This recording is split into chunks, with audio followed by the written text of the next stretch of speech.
जगाला क्रांतीचा आणि शांतीचा संदेश देणारे भगवान सिद्धार्थ गौतम बुद्ध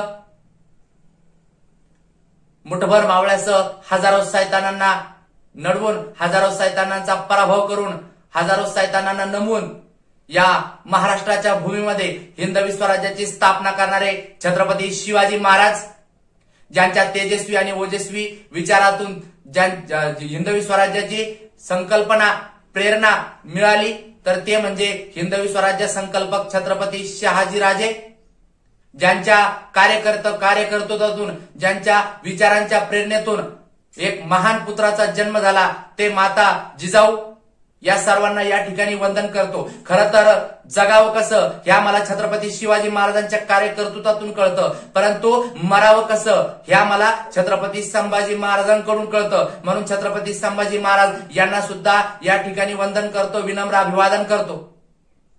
एवढंच नव्हे तर शिक्षणाची गंगोत्री जोपर्यंत जनसामान्यापर्यंत पोहोचत नाही तोपर्यंत समाजातील तळागाळामध्ये बदल होऊ शकत नाही. म्हणून शिक्षणाची गंगोत्री जनसामान्यापर्यंत पोहोच करणारे सर्वात मोठं कार्य जर कोणी केलं असेल तर ते महापुरुष राष्ट्रपिता महात्मा ज्योतिबा फुले. एवढंच नव्हे तर जातीयवाद्यांच्या विरोधात दंड थोपटून बंड पुकारणारे महामानव महापुरुष राष्ट्रपिता ज्योतिबा फुले, सावित्रीबाई फुले यांना या ठिकाणी वंदन करतो. खरं तर चातुर्वर्ण व्यवस्थेचा चेंदामेंदा करून लोकांच्या कल्याणाकरता, जनकल्याणाकरता कार्य करणारे लोककल्याणकारी राजे छत्रपती शाहू महाराज यांना सुद्धा या ठिकाणी वंदन करतो. एवढंच नव्हे, उठा जागे व्हा आणि ध्येय प्राप्त झाल्याशिवाय थांबू नका असे म्हणणारे आणि अखंड हिंदुस्थानामध्ये, अखंड जगामध्ये भारताचा ध्वजा फडकवणारे महामानव स्वामी विवेकानंद यांना सुद्धा या ठिकाणी वंदन करतो. एवढंच नव्हे तर खरं तर बघितलं तर गायीच्या पायावर पाणी ओतणारी, आईच्या पायावर माथा टेकणारी, गायीच्या पायावर पाणी ओतणारी, आईच्या पायावर माथा टेकणारी, शूरवीरांना मुजरा करणारी, साधू संतांच्या चरणी लोटांगण घालणारी आपली हिंदू संस्कृती, या हिंदू संस्कृतीला सुद्धा वंदन करतो. विठू माझा लेकुरवाळा, संगे गोपाळांचा मेळा, अशी संताची संतभूमी, योद्ध्याची रणभूमी, रक्ताची कर्मभूमी, क्रांतिकारकाची जन्मभूमी आणि स्वाभिमानाची मातृभूमी अशी असलेली ही जी भूमी आहे, या भूमीला सुद्धा या ठिकाणाहून मी वंदन करतो, नमन करतो. एवढंच नव्हे तर माता रमाई, माता जिजाई, माता अहिल्याबाई, माता भीमाई, माता सावित्री या सर्व महामानव महापुरुष महामातांना सर्वांना मी या ठिकाणी वंदन करतो. अगदी फासावर जाताना आई धीर धरी म्हणे शोक आवरी, तुझं भेटन मी 9 महिन्याने असं म्हणत हसत हसत फासावर तर जाताना सुद्धा हसत खेळत देशासाठी फासावर जाणारे शहीद राजगुरू सुखदेव भगतसिंग यांना सुद्धा या ठिकाणी मी वंदन करतो, विनम्र अभिवादन करतो. खरं तर भारताला स्वातंत्र्य मिळवून देण्यासाठी ज्यांनी महान असं कार्य केले, जगामध्ये सत्य अहिंसा या तत्वावरती आयुष्यभर चालणारे महात्मा गांधीजी यांना सुद्धा या ठिकाणी विनम्र अभिवादन करतो. भारताला स्वातंत्र्य मिळवून देणारे आणि क्रांतिकारक असो किंवा सर्वसामान्य पुरुष असो, सर्वांनाच या ठिकाणी या भाषणाच्या अगोदर मी विनम्र वंदन करतो, नमन करतो. मी मनोहर इनामे सर इथून पुढे माझ्या भाषणाला सुरुवात करतो. एक सद्गृहस्थ होते, जेमतेम परिस्थिती होती. परिस्थिती इतकी पण खूप काही मोठी नव्हती, परिस्थिती जेमतेमच होती. आपल्या मुलाबाळाचं शिक्षण चांगलं व्हावं हाच विचार एका पालकांच्या मनात होता, एका सद्गृहस्थाच्या मनामध्ये होता. म्हणूनच आपल्या मुलांचं जेमतेम शिक्षणाला सुरुवात केली होती. शिक्षणाला सुरुवात झाली होती. पहिली झाली, दुसरी झाली, तिसरी झाली, चौथी झाली. आपल्या मुलांचं जवळपास 8वी 9वी पर्यंत शिक्षण झालं होतं, परंतु बऱ्यापैकी चांगलं शिक्षण मिळावं म्हणून त्या ठिकाणी आपल्या मुलाला तालुक्याच्या ठिकाणी एक सद्गृहस्थ घेऊन गेले. कारण का जाण्या येण्याची भाड्यातोडीची व्यवस्था म्हणून पैसा पाणी इतका काही मुबलक किंवा शिल्लक नव्हता. आणि अशा वेळेमध्ये ज्या वेळेस त्या मुलांचं स्वतःच्या पोटाला चिमटा मारून, स्वतःच्या पोटाला पीळ मारून मुलांचं शिक्षण करायचं एवढंच त्या सद्गृहस्थाच्या मनात होतं. आणि बघता बघता त्या मुलाचं 10वीचं वर्ष, 10वीचे पेपर सुद्धा सुरू झाले. 10वीचे पेपर सुरू झाल्यानंतर तो मुलगा, आपल्या आईवडील सुद्धा आपल्यासाठी खूप काही कष्ट करतात हे त्यांना माहिती होतं. आपल्या आईवडिलांच्या कार्यकर्तृत्वाची जाण त्या मुलाला 100% होती. हे आपल्या सगळ्यांना सर्वश्रुत आहे, ते पुढे कळेलच.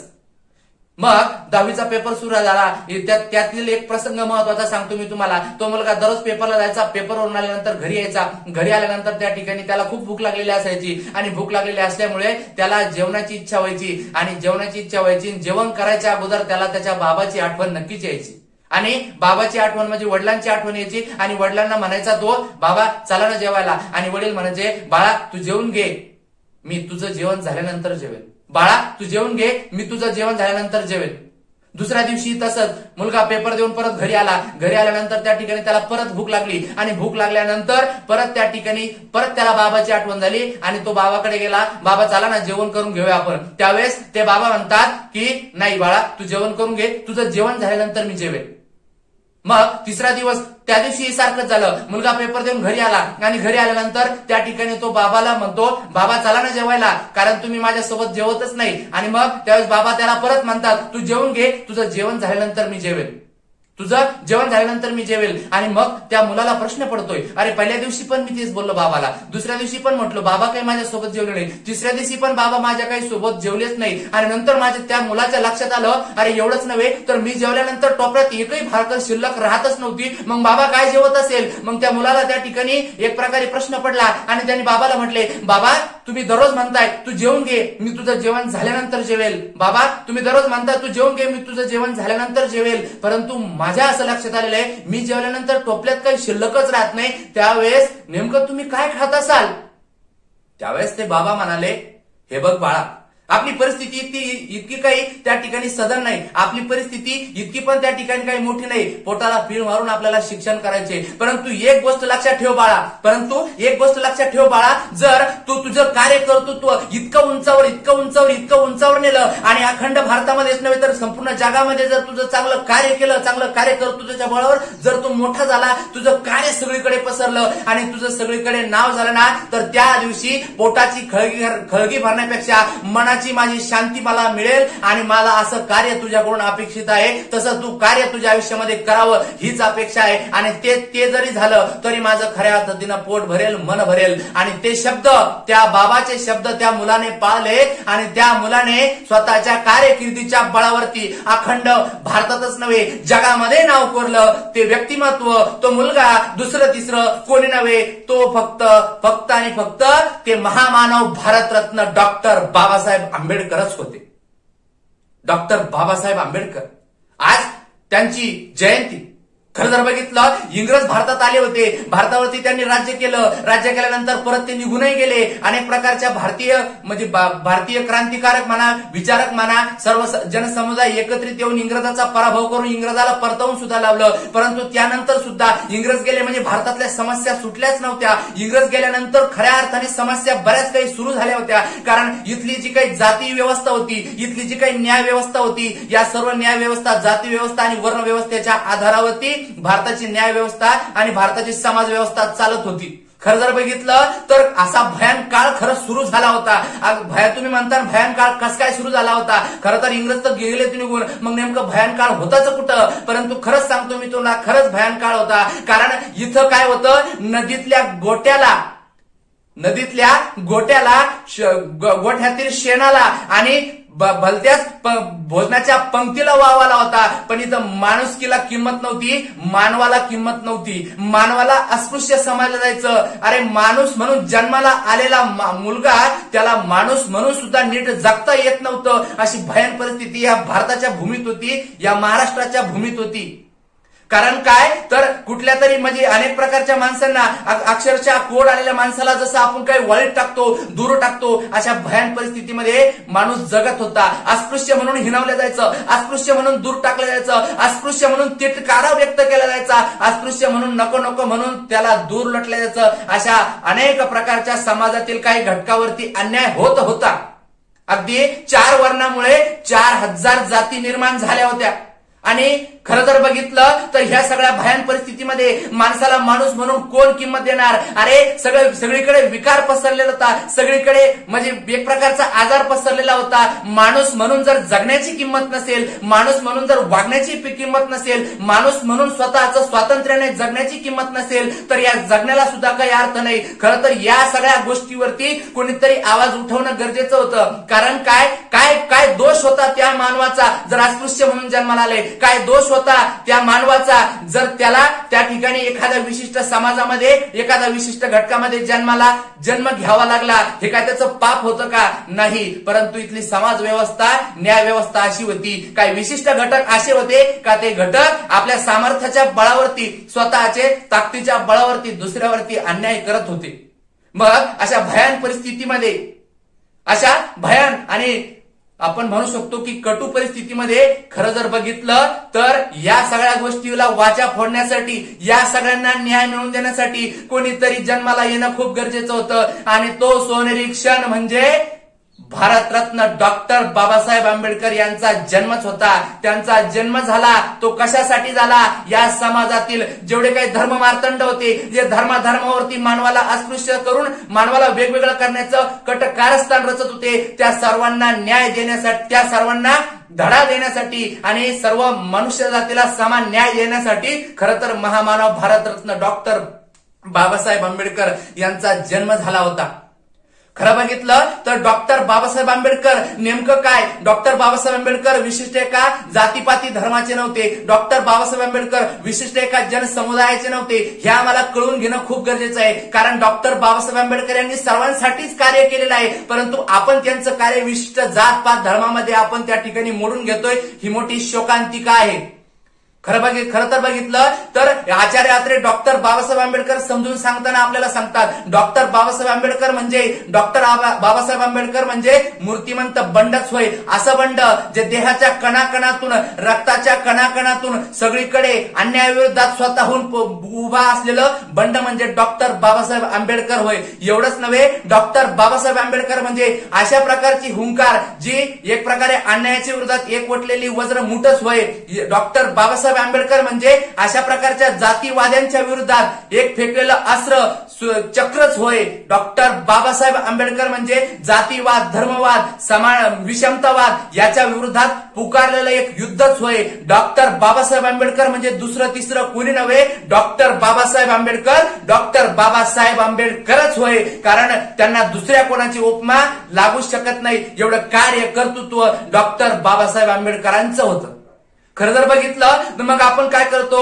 डॉक्टर बाबासाहेब आंबेडकर म्हटल्यानंतर आम्ही फक्त त्यांना विशिष्ट जनसमुदायाचे समजून घेतो आणि त्यांचं महत्व कमी करतो.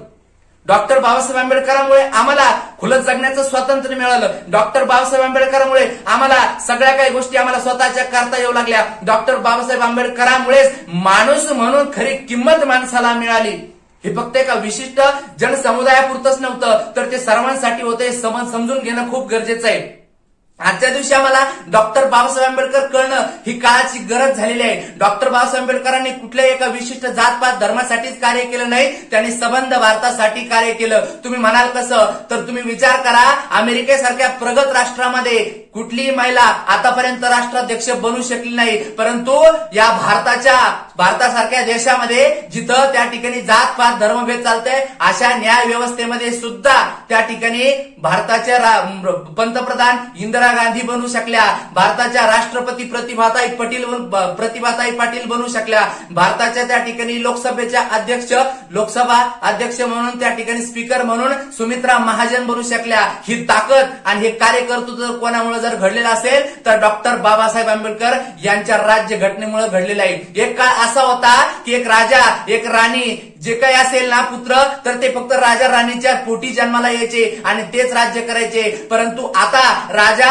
राणीच्या पोटी जन्माला येत नाही. आता राजाचा मुलगा त्या ठिकाणी न्याय व्यवस्था म्हणून त्या ठिकाणी पुढे काही काम करत नाही. आता राजा जर कुठं जन्माला येत असेल ना, तर तो मतपेटीतून पुढे येतो. आणि एक म्हणजे साधारण विचार करण्यासारखी गोष्ट आहे, एक चहावाला पंतप्रधान बनू शकतो. ही ताकद डॉक्टर बाबासाहेब आंबेडकर यांच्यामुळेच, या राज्य घटनेमुळेच या देशाला मिळालेली आहे. एवढंच नव्हे, एक पानटपरी टाकणारा व्यक्ती आमदार बनू शकतो. एवढंच नव्हे तर एक टोपली विकणारा खासदार बनू शकतो. ही ताकद आणि हे कार्य जर कोणामुळे घडलेलं असेल तर ते डॉक्टर बाबासाहेब आंबेडकर यांच्यामुळेच घडलेलं आहे. मग विचार करा, मग त्या ठिकाणी जेवढे काही व्यक्ती मोठे झालेले तेवढे सगळे काय एका विशिष्ट जाती जनसमुदायाचेच होते का? नाही.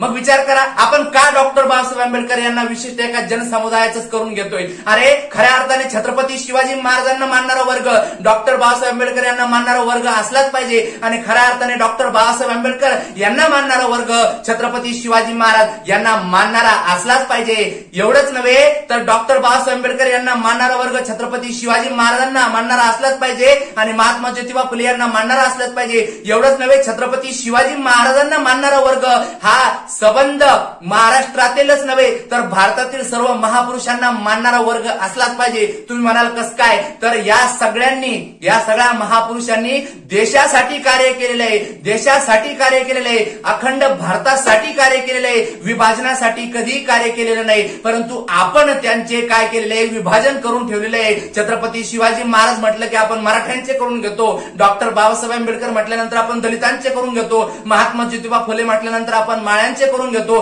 परंतु तसं नव्हे, या ठिकाणी आपण ही सगळ्यात मोठी चूक करतोय. हे सर्वांनी जर आपल्या देशासाठी कार्य केलं असेल तर यांच्या नावावरती राजकारण, जात पात धर्मभेदावरून यांना वेगळं करू नका, यांना वायली वेगळं करू नका. ही सगळ्यात मोठी शिकण्याची गोष्ट आहे. डॉक्टर बाबासाहेब आंबेडकर यांनी फक्त एका विशिष्ट जनसमुदायापुरतं काम केलं नाही. डॉक्टर बाबासाहेब आंबेडकर तेच व्यक्तिमत्व होते. खऱ्या अर्थाने आज पाण्याची जी काही समस्या आहे, मोठी नदी छोट्या नदीला जोडण्यासाठीची खरी पहिली विचारधारा जर कोणाची असेल ना तर ती डॉक्टर बाबासाहेब आंबेडकर यांचीच होती. डॉक्टर बाबासाहेब आंबेडकर यांनी समाजातील प्रत्येक घटक वर कसा यावा आणि त्या ठिकाणी जो काही दुर्बल घटक आहे त्या दुर्बल घटकांना सुद्धा वर कसं नेता यावं यासाठी काम केलेलं आहे. डॉक्टर बाबासाहेब आंबेडकर यांनी जलविद्युत प्रकल्प, जलविद्युत निर्मिती या सगळ्या गोष्टीसाठी सुद्धा स्वतःचे मत मांडलेले, स्वतः काम केलेलं आहे. डॉक्टर बाबासाहेब आंबेडकर यांची सर्वात मोठी देण जर कुठली असेल तर ती म्हणजे भारतीय राज्यघटना आहे. खरं जर बघितलं तर एक दिवस आपण त्या ठिकाणी एक कलम वाचून त्या ठिकाणी ती पाठ करणं आपल्यासाठी अवघड आहे. परंतु इतक्या साऱ्या कलम, इतक्या साऱ्या गोष्टी राज्यघटनेत लिहून ठेवणं एवढी सोपी काही गोष्ट नाही, विचार करण्यासारखी गोष्ट आहे. सतत तब्बल 2 वर्ष 11 महिने 18 दिवस ज्या महामानवाने भारत मातेसाठी, या भारताच्या भूमीसाठी राज्यघटना लिहिण्यासाठी वेळ दिला, राज्यघटना लिहून पूर्ण करून दिली, ही सगळ्यात मोठी गोष्ट आहे. तुम्ही म्हणाल मग त्या ठिकाणी डॉक्टर बाबासाहेब आंबेडकर यांनी दिलेली राज्यघटना त्यापूर्वी काय आपल्यासाठी काय न्याय, कलम, नियम वगैरे काही नव्हते का? होते, परंतु ते फक्त एका विशिष्ट जात पात धर्मावरतीच डिपेंड होते. परंतु खऱ्या अर्थाने डॉक्टर बाबासाहेब आंबेडकर यांनी जी काही राज्यघटना दिली त्यानंतर सर्वांसाठी समान स्वातंत्र्य, समान हक्क, समान सगळ्या गोष्टी सुरू झाल्या. या सगळ्या गोष्टी खूप विचार करण्यासारखी गोष्ट आहे. परंतु आपण त्यावरती कधीच त्या ठिकाणी विचार करत नाही. मुद्दामून काही समाज त्या ठिकाणी पडदा टाकतो आणि त्या ठिकाणी एका विशिष्ट समाजापुरतं महापुरुषांना आपण वाटून घेतो आणि त्यामुळे होतंय काय, त्यांचं महत्व कमी होतं. एवढंच नव्हे तर मी त्या ठिकाणी अशा सर्व बाबासाहेबांची लेकरं म्हणून स्वतःला मानणारे आणि बाबासाहेबांना आपला पिता मानणारे त्या सर्वांना सुद्धा बोलू इच्छितो, सांगू इच्छितो. राग आला तर क्षमस्व, परंतु बाबासाहेबांना त्या ठिकाणी फक्त आपण एका पुतळ्यापुरतं किंवा बाबासाहेबांना आपण एका विशिष्ट कार्यक्रमापुरतं मर्यादित ठेवू नका. बाबासाहेब हे अखंड भारताचे आहे, बाबासाहेब हे सगळ्यांचेच आहे आणि बाबासाहेबांनी सगळ्यांसाठीच कार्य केलेलं आहे. त्या सगळ्यांसाठीच त्यांचं कार्य आपण जपून ठेवलं पाहिजे.